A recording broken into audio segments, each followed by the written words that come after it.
Hello बच्चों, चलिए प्रश्न पढ़ते हैं। उन उत्सर्जन रेखाओं इमिशन लाइंस की संख्या क्या होगी जब n बराबर 5 में हाइड्रोजन परमाणु का उत्तेजित इलेक्ट्रॉन तटस्थ अवस्था में आता है। हमें यहाँ पर प्रश्न के चार विकल्प दिए हुए हैं। ए 12, बी 15, सी 21, डी 10। तो चलिए अब हम प्रश्न की मुख्य अवधारणा देख लेते हैं। तो यहाँ पर हमारे प्रश्न की मुख्य अवधारणा क्या होगी? जो हमारी उत्सर्जन रेखाएं होती है, उत्सर्जन उत्सर्जन रेखाओं की जो संख्या होती है, हमारी इमिशन लाइंस की जो संख्या होती है वो बराबर होती है n2 - n1 into n2 - n1 plus 1 बटे में 2। तो यहाँ पर हम समझ लेते हैं, जो हमारा N2 होता है वो हमारी उत्तेजित अवस्था होती है, उत्तेजित अवस्था। और जो हमारी N1 होती है वो क्या होती है?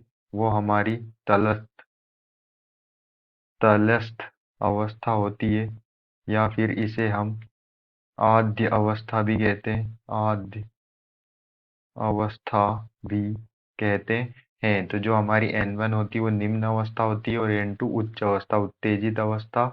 और N1 को तलस्थ अवस्था या आद्य अवस्था भी कहते हैं। तो यहाँ पर जो हमारे उत्सर्जन रेखाओं की संख्या होती है वो क्या होती है? वो होती है n2 - n1 into n2 - n1 plus 1 बटे में 2। तो यहाँ पर N2 हमारा क्या है? उत्तेजित जो हमें दी है हाइड्रोजन परमाणु उत्तेजित इलेक्ट्रॉन जाता है। तो यहाँ पर N2 हमें कितना दिया हुआ है प्रश्न में? 5 दिया हुआ है। और जो हमारी तलस्थ आद्य अवस्था होती है वो क्या होती है? वो 1 होती है। तो यहाँ पर जो N1 है वो हमारा क्या होगा? 1 होगा। और जो हमारी उत्तेजित अवस्था है N2 वो क्या होगी? वो 5 होगी। तो N2 क्या हमारी 5 और N1 क्या है? 1 है। इंटू 5 -1 प्लस 1 बटे में 2। तो यहाँ से जो है हम इसे हल करते हैं तो हमारा क्या होता है? तो यहाँ पर होता है 4 इंटू ये कितना होगा?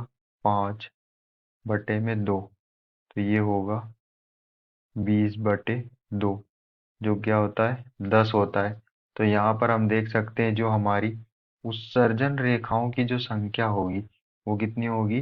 10 होगी। तो चलिए हम अपने विकल्प को चेक कर लेते हैं। विकल्प डी में हमें दिया हुआ है 10, तो हमारा आंसर क्या होगा?